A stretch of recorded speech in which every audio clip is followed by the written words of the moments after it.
ओम नमः शिवाय। आज हम सुनेंगे सोम प्रदोष व्रत कथा। सोम प्रदोष व्रत सभी प्रदोष व्रतों में सबसे शुभ माना गया है।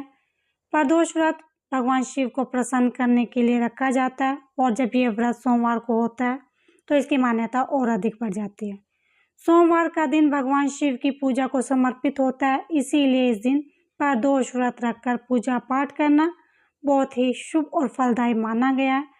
ये व्रत करने और कथा सुनने से संतान के जीवन में खुशहाली आती है और वह सदैव सुखी संपन्न रहता है। तो आइए सुनते हैं सोम प्रदोष व्रत कथा। एक नगर में एक विधवा ब्राह्मणी रहती थी। वह प्रातःकाल होते ही अपने बेटे के साथ भीख मांगने निकल जाती थी और संध्या होने पर वापस लौट के आती थी। भीख में जो कुछ मिलता उससे अपना काम चलाती। एक दिन जब ब्राह्मणी भीख मांगकर वापस घर लौट रही थी, रास्ते में उसे एक घायल अवस्था में बालक मिला। वो बालक कोई और नहीं, विदर्भ देश का राजकुमार था। शत्रुओं ने उसकी राजधानी से बाहर निकाल दिया था और उसके पिता को मार डाला था। अंततः वह मारा मारा फिर रहा था। ब्राह्मणी उसे अपने साथ ले आई और अपने पुत्र के साथ उसका पालन पोषण करने लगी। एक दिन ब्राह्मणी सांडल्य ऋषि के आश्रम में पहुंची। तब सांडल्य ऋषि ने उस ब्राह्मणी को बताया कि ये विदर्भ देश का राजकुमार है। इसका राजपाट सब कुछ छीन लिया गया है और इसके पिता की हत्या कर दी गई है। ऐसा सुनते ही ब्राह्मणी ने कहा, हे ऋषिवर, ऐसा कोई उपाय बताओ जिससे इसका राजपाट इसको वापस मिल जाए।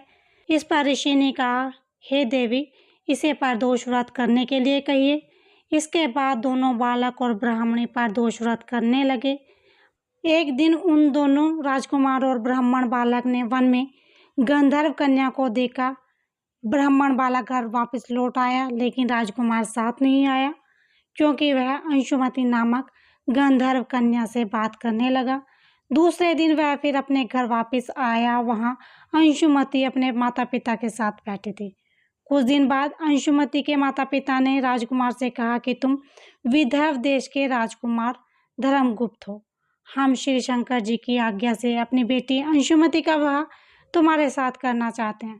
राजकुमार धर्मगुप्त का विवाह अंशुमति के साथ हो गया। कुछ समय पश्चात राजकुमार ने गंधर्व राज्य की सेना की सहायता से विदर्भ देश पर अधिकार कर लिया और ब्राह्मण के बेटे को अपना मंत्री बना लिया। यथार्थ में यह सब उस ब्राह्मणी के प्रदोष व्रत करने का फल था। बस उसी समय से यह प्रदोष व्रत संसार में प्रतिष्ठित हुआ। बोलो भगवान शंकर की जय।